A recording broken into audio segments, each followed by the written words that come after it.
పాకిస్తాన్లో అంతర్యుద్ధం మొదలైంది. నిరసనలతో పాకిస్తాన్ అట్టుడుకుతోంది. ఇమ్రాన్ ఖాన్ మృతి వార్తలతో పాక్లో హై టెన్షన్ మొదలైన విషయం మనకు తెలిసిందే. రావల్పిండి, ఇస్లామాబాద్లో 144 సెక్షన్ కొనసాగుతోంది. మాజీ ప్రధాని ఇమ్రాన్ ఖాన్కు అనుకూలంగా భారీగా ర్యాలీ తీస్తున్నారు ప్రజలు. ఇమ్రాన్ ఖాన్ను చూసేందుకు అనుమతించాలంటూ ఇమ్రాన్ ఖాన్ మద్దతుదారులు ఇంకా డిమాండ్ చేస్తూనే ఉన్నారు. ఆందోళనకారులను పోలీసులు చెదరగొట్టారు.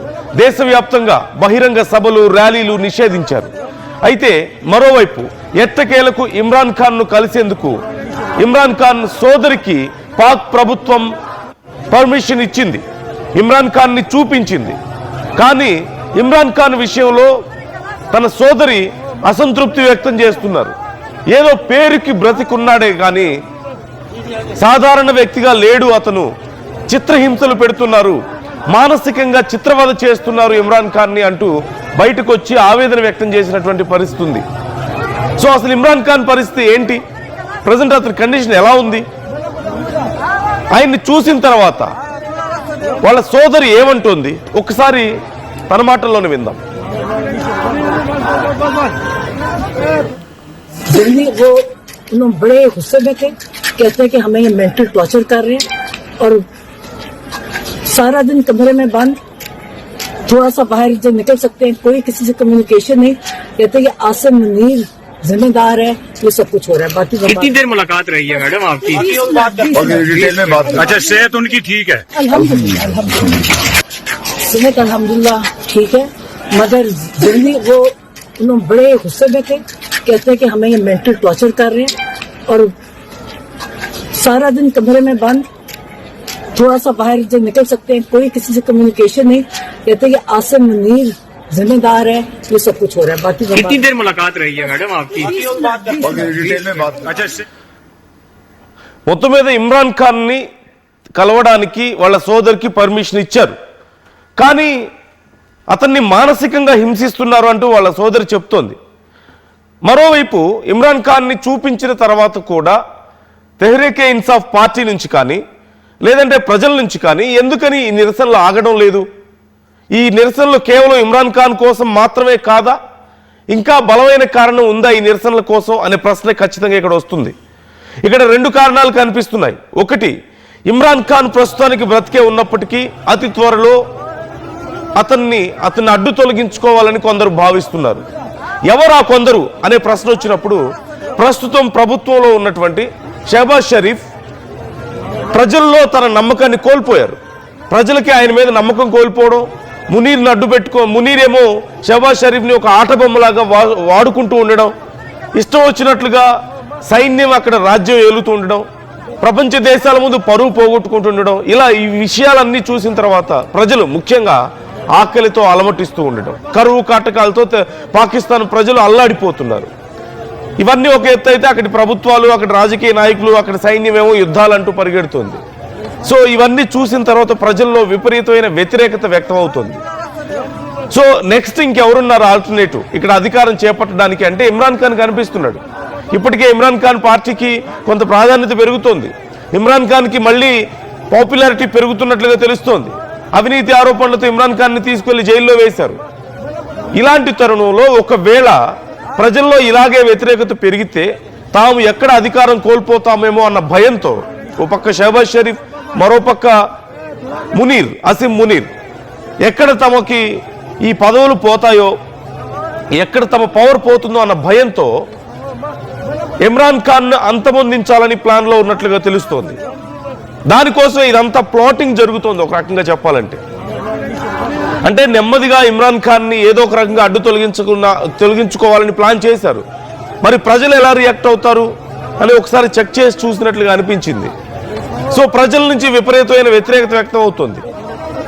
మరోవైపు అన్ని రోజుల పాటు ఎందుకు ఆందోళన చేయాల్సి వచ్చింది, వెంటనే ఎందుకు చూపించలేదు ఇమ్రాన్ ఖాన్ని? సారీ ఒక్కసారి అక్కడ ఉన్న సిచ్యువేషన్ చూద్దాం.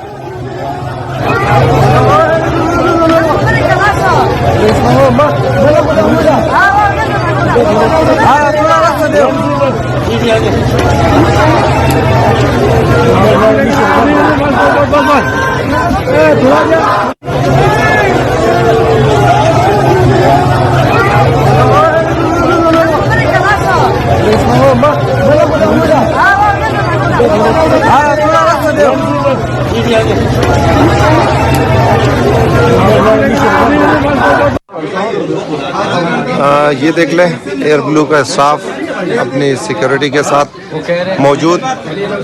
8 बजे फ्लाइट का टाइम था, जो इस वक्त 11 बज गए हैं। मुसलसल एक घंटे का बोल करके फ्लाइट डिले करवाई गई और ये हमारे मुल्क के इदारों का हाल है। मगर इस वक्त पाकिस्तान तहरीक इंसाफ कराची कैबिनेट के कारकुनान डटे हुए हैं कि किसी भी सूरत में हम आज रात ही पहुंचेंगे इस्लामाबाद।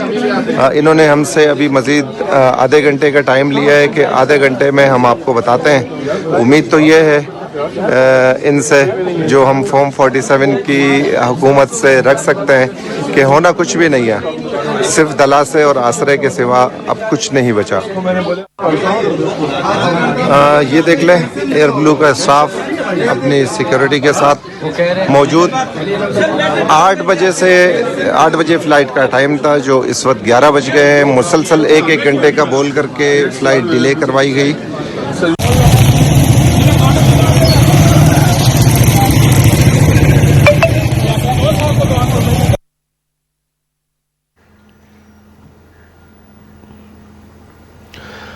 పాకిస్తాన్లో చాలా ఫ్లైట్ సర్వీసులు ఇప్పటికే క్యాన్సిల్ అయ్యాయి.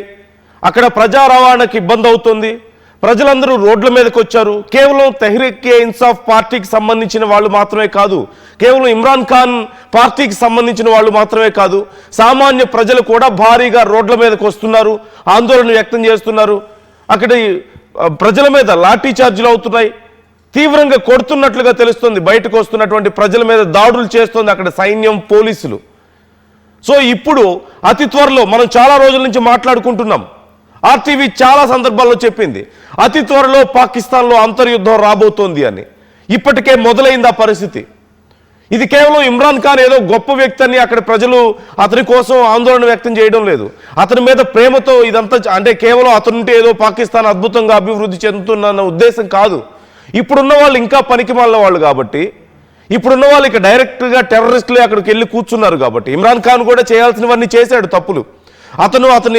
అతన్ని వ్యతిరేకించిన వాళ్ళ మీద కేసులు పెట్టాడు, వాళ్ళని హింసించాడు, లేదంటే టెర్రరిస్ట్ గ్రూప్స్కి అతను ఒకప్పుడు మద్దతుగా ఉన్నాడు. సో అతను అవినీతికి పాల్పడ్డాడు. చేయాల్సిన పనికిమాలిన పనులన్నీ ఇమ్రాన్ ఖాన్ కూడా చేశాడు. కానీ అంతకంటే పనికిమాలిన వాళ్ళు ఇప్పుడు అక్కడ చైర్లో కూర్చున్నారు. షహబాజ్ షరీఫ్ని ఒక బొమ్మలాగా, కీలు బొమ్మలాగా అసీం మునీర్ ఆడిస్తున్నాడు. ఒకానొక సమయంలో షహబాజ్ షరీఫ్ని అసలు ఈ రాజకీయ పార్టీలన్నీ పక్కకు నెట్టేసి, నేను అధికారం చేపడతాను, పూర్తిగా నా సైన్యం అధికారం చేపడుతుంది, మీరు మాకు సహాయం చేయండి అని ట్రంప్ దగ్గర డిస్కస్ చేసినట్లుగా కూడా ఒక పెద్ద చర్చ జరిగింది వైట్ హౌస్లో అసీం మునీర్ని కూర్చోబెట్టి మాట్లాడినప్పుడు. అయితే ట్రంప్ డైరెక్ట్గా నేను సపోర్ట్ చేస్తే నాకు తలనొప్పులు వస్తాయి, నేను చేయనని చెప్పినట్లుగా సమాచారం. కానీ ఇప్పుడు ఇక అసీం మునీర్ గేమ్ మొదలుపెట్టాడు నెమ్మదిగా. ఇప్పుడు ఎలాగో షహబాజ్ షరీఫ్ తన చేతిలో కీలుబొమ్మలాగా ఉన్నాడు, ఏం మాట్లాడలేని పరిస్థితి, తాను ఏం చేసినా సరే సైలెంట్గా ఉంటాడు. సో ఇప్పుడు ఒకవేళ ప్రజల్లో మరో పక్క వీళ్ళు చేస్తున్నటువంటి పనుల మీద వ్యతిరేకత వస్తుంది, ఎవరున్నారు అడ్డు అన్నప్పుడు ఇమ్రాన్ ఖాన్ కనిపించాడు. ఇమ్రాన్ ఖాన్కి ఇప్పుడు నెక్స్ట్ ఆల్టర్నేటివ్ ఇమ్రాన్ ఖానే ఉన్నాడు కాబట్టి ఇమ్రాన్ ఖాన్ని అడ్డు తొలగించుకుంటే, కుదిరితే షహబాజ్ షరీఫ్ను కూడా తర్వాత అడ్డు తొలగించుకొని తానే ఇక పూర్తిగా పాకిస్తాన్ని హస్తగతం చేసుకోవాలని అసీం మునీర్ ప్లాన్ చేశాడు. కానీ ఒకవేళ లేదు, అలా కుదరకపోయినా సరే, రాజకీయ పార్టీలను పూర్తిగా తొలగించలేకపోయినా తన చేతిలో కీలుబొమ్మలాగా పెట్టుకోవడానికి అవకాశం ఉంటుంది కదా అనుకున్నాడు. అసలే ఉందే అంతంత మాత్రపు ప్రజాస్వామ్యం అనేది పాకిస్తాన్లో ఎక్కడో కనిపిస్తుంది. 100లో ఒక 5%, 10% కనిపిస్తుంది. ఇప్పుడు ఆ కొద్దిపాటి ప్రజాస్వామ్యం కూడా పోతుంది. అంటే రాజకీయ పార్టీలు అనేవి అసలు పూర్తిగా లేకుండా చేయాలనేది అసీం మునీర్ ప్లాన్గా కనిపిస్తోంది. దానికోసం ఎంత పెద్ద డ్రామా నడుస్తోంది. And as per the sources Imran ఖాన్ని అతి త్వరలో ఇక ప్రాణాలతో లేకుండా చేస్తారు అంటూ తెలుస్తోంది. అతని ప్రాణాలు తీయడానికి ఇప్పటికే ప్లాన్ చేసుకున్నారు. It's all a plot. ఇప్పుడు జరుగుతున్న ఈ డ్రామా అంతా కూడా ఇట్స్ ఎ ప్లాట్. సైకలాజికల్గా అక్కడ ఉన్నటువంటి పాకిస్తాన్ ప్రజల్ని ప్రిపేర్ చేస్తున్నట్లుగా కనపడుతోంది. అసలు ప్రజలు ఎలా రియాక్ట్ అవుతారో చూశారు. రాజకీయ నాయకులు అనేది లేకుండా చేయాలనేది అసీం మునీర్ ప్లాన్గా కనపడుతోంది. America is deeply observing the situation అని చెప్తున్నారు. But what are they doing about this? ఇక్కడ అదే తెలియడం లేదు. ఎందుకంటే they both are being very close these days. మరోవైపు ఇస్లామిక్ కంట్రీస్ అన్ని కూడా భయపడుతున్నాయి ఏం జరుగుతుంది పాకిస్తాన్లో అసలు అని. ఇలాంటి పరిస్థితులు చూసి ఇస్లామిక్ కంట్రీస్ భయపడుతున్నాయి. ఎందుకంటే ఇస్లామిక్ కంట్రీస్ అన్ని ఈ మధ్య యునైట్ అవుతున్నటువంటి సిచ్యువేషన్ మనం చూస్తున్నాం కదా. సౌదీతో పాకిస్తాన్కు మంచి సంబంధాలు కుదిరాయి, సౌదీతో కొన్ని అగ్రిమెంట్స్ కూడా చేసుకున్నారు, ఒకరికొకరు మద్దతుగా నిలబడాలని చెప్పేసి వ్యాపారానికి సంబంధించి, లేకపోతే అవసరమైతే యుద్ధం వచ్చి ఎవరి మీద దాడి జరిగితే, ఒకరి మీద దాడి జరిగితే రెండో వాళ్ళ మీద దాడి జరిగినట్టుగా భావించాలి అని కొన్ని బయలెటరల్ అగ్రిమెంట్స్ మనం చూసాం. వాటితో పాటు ఇప్పుడు ఖతార్ కానీ, మరోవైపు తుర్కీ ఎలాగో పాకిస్తాన్తో అంటకాగుతుంది కదా, మన మీద దాడులు చేయడానికి, మన మీద ఉగ్రదాడులు చేయడానికి తుర్కీ కూడా one of the major supporter కదా. సో వాళ్ళతోనే ఉంది. ఇక్కడ ఒక ఆఫ్ఘనిస్తాన్ మాత్రం పాకిస్తాన్తో యుద్ధం చేస్తున్నటువంటి పరిస్థితి కనిపిస్తోంది. మరోవైపు ఇప్పటికే బంగ్లాదేశ్ని దగ్గరికి తీసుకున్నారు, బాగానే వాళ్ళు క్లోజ్ అయిపోయారు. సో ఓవరాల్గా ముస్లిం కంట్రీస్ అన్ని యునైట్ అవ్వాలని చెప్పేసి అనుకుంటున్న సమయంలో ఒక ముస్లిం కంట్రీలో ఇప్పుడు గతంలో ఇరాన్ యుద్ధం చూసాం మనం ఇజ్రాయెల్తో, ఇప్పుడిప్పుడే కొంత సిచ్యువేషన్ అక్కడ నార్మల్ అవుతున్నటువంటి పరిస్థితి కనిపిస్తుంది. సో ఇలాంటి పరిస్థితుల్లో పాకిస్తాన్ లాంటి ఒక దేశం, అణ్వాయుధాలు కలిగినటువంటి దేశం, ఇలా అయిపోతే ఏంటి పరిస్థితి అని అక్కడ కొంత గందరగోళంగా ఉంది ఇస్లామిక్ కంట్రీస్లో కూడా. మరోవైపు మునీర్ అనే వ్యక్తి ఒకవేళ అక్కడ అధికారాన్ని చేపడితే ఎంత భయానకంగా ఉండబోతున్నాయి పరిస్థితులు అనేది ఇప్పటికీ అతని స్టేట్మెంట్స్ చూస్తే మనకు అర్థం అవుతాయి.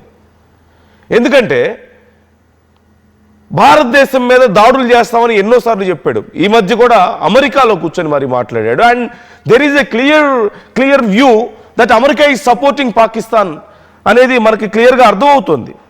ఎందుకు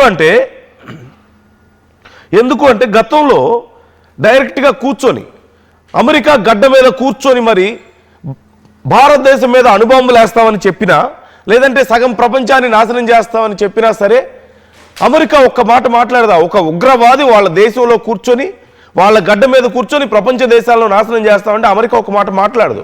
అసలు ఒక ఉగ్రవాదిని వైట్ హౌస్లోకి తీసుకెళ్లి రాజమర్యాదలు చేసినప్పుడే అక్కడ విలువ కోల్పోయింది వైట్ హౌస్. మరోపక్క ఇవన్నీ ఒక ఎత్తు అయితే, ఎందుకు సిచ్యువేషన్స్ చాలా క్రిటికల్గా అవుతున్నాయి అనడానికి మరొక కీలకమైనటువంటి విషయం ఏంటి, ఇలాన్ మస్క్ చేసినటువంటి కామెంట్స్. ఇలాన్ మస్క్ కామెంట్స్ మీరు నిన్న కూడా ఆర్టీవీ ఈ విషయాన్ని మీకు చెప్పింది. ఇలాన్ మస్క్ ఒక రాబోతున్న 5 లేదంటే 10 ఏళ్ల లోపు అణుయుద్ధం రాబోతోంది అంటున్నారు. ఒక వ్యక్తి ట్విట్టర్లో ఒక పోస్ట్ చేశాడు, అందరి దగ్గర అణ్వాయుధాలు ఉన్నాయి, ఇక థ్రెట్ ఏమి ఉండదు, ఒకరికొకరు ఎవరు బెదిరించుకోవడమో భయపెట్టుకోవడమో గొడవలు పెట్టే అవకాశం ఉండదేమో అని చెప్పేసి అతను అంటే, లేదు యుద్ధం రాబోతోంది, నెక్స్ట్ 5 yearsలో అణుయుద్ధం రాబోతోంది అంటూ చెప్పాడు. లేదంటే మ్యాక్సిమం ఒక 10 years, ఇట్స్ ఇన్ఎవిటబుల్ అంటూ ఇలాన్ మస్క్ చెప్పాడు. He used this word, it's inevitable, nuclear war is inevitable అంటున్నారు. అంటే ఖచ్చితంగా వచ్చి తీరుతుంది, ఒక తప్పనిసరి పరిస్థితి యుద్ధం అనేది అని ఆయన చెప్తున్నారు. అది కూడా అణుయుద్ధం. ఇలాంటి అసిమ్ మునీర్ లాంటి వాళ్ళు ఇలా వికృత చేష్టలు చేస్తూ దేశాలని హస్తగతం చేసుకోవాలని ప్రయత్నిస్తే అణుయుద్ధాలు రాక ఏమవుతాయి? ఒక్కసారి ఇమాజిన్ చేసుకోండి, పాకిస్తాన్లో పార్టీలు అనేవి లేకుండా కనుచూపు మేరలో ఎక్కడో కనిపిస్తున్న కొద్దిపాటి ప్రజాస్వామ్యం అనేది కూడా లేకుండా పోతే, ప్రజాస్వామ్యం అని మాట్లాడడం కొంచెం కష్టంగా ఉంది పాకిస్తాన్ విషయంలో, హాస్యాస్పదంగా ఉంది. కానీ అట్లీస్ట్ రాజకీయ పార్టీలు ఎగ్జిస్టెన్స్లో ఉన్నాయి, అధికార ప్రతిపక్ష పార్టీలు అనేవి ఎగ్జిస్టెన్స్లో ఉన్నాయి కాబట్టి కొన ఊపిరితో అయినా ఆ మాట వాడుతున్నాను నేను. బట్ ఆ కొన ఊపిరి కూడా పోతే, అసిమ్ మునీర్ ప్లాన్ పూర్తిగా సక్సెస్ అయితే వాట్ నెక్స్ట్? ఖచ్చితంగా అతను చేసే మొట్టమొదటి పని భారతదేశం మీద దాడి చేయడమే, అణుబాంబులు వేయడమే. మా దగ్గర అణుశక్తి ఉందని చెప్తున్నాడు కదా గొప్పగా. That is what he is going to do. So ఓవరాల్గా సిచ్యువేషన్ చాలా సీరియస్గా ఉంది. పాకిస్తాన్లో ఎప్పుడైనా సరే ఈ అంతర్యుద్ధం, మొదలైనటువంటి అంతర్యుద్ధం, ఇమ్రాన్ ఖాన్ అనేది ఒక కారణం అయినప్పటికీ ప్రస్తుతానికి ఇమ్రాన్ ఖాన్ కండిషన్ ఇప్పుడు చూడడానికి అతను మనిషిలా కనిపించినా అతని హెల్త్ కానీ physical and mental health is not stable అంటూ తెలుస్తోంది. అతి త్వరలో అతన్ని